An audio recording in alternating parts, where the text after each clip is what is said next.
İptila insanla insan fark eder. İptila memleketten memleket fark eder. Evden ev fark eder. Köyden köy fark eder. Niçin Allah Subhanahu ve Teala bazı insanı iptila eder ve bazı insanı da iptila etmez. Niçin bakasan komşu hoş hayattadı, sen iptila olupsan. Ya da bakasan hısımı, ya da bakasan senin memlekatında iptila vardı, ayrı memleketlerde yoktu. Niçin? Bunda hikme vardı. Allah Subhanahu ve Teala'nın hikmesi çok büyüktü. Peygamber Efendimiz sallallahu aleyhi ve sellem buyurur. Bir Allah Subhanahu ve Teala Müslüman insanı iptila eder imanına göre. Sen de ey kardeşim, ey batım, iptila geldiyse gerekim sabredesin. İptilanın da iki faydası vardı. Bir faydası vardı dünyada, o bir faydası da vardı ahirette. Dünyada faydası nedir? Dünyada faydası o da Allah Subhanahu ve Teala'nın sabrettiyse Allah Subhanahu ve Teala imanını çok eder.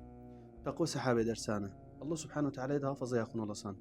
Ve ahirette de Peygamber Efendimiz sallallahu aleyhi ve sellem buyurur. Bir sabredenler Allah Subhanahu ve Teala büyük büyük ecirlerden kanşırlar üzerine. Ey kardeşim, ey bazım, İptila içindesən, musibet gelip başva, oğlu sizindi, karb içindesən, borçlusan, sabreyle ve duayla. Allah Subhanahu ve Teala açar üzerine. Ve ki faydası da vardı sana. Hem dünyada ve hem de ahirette.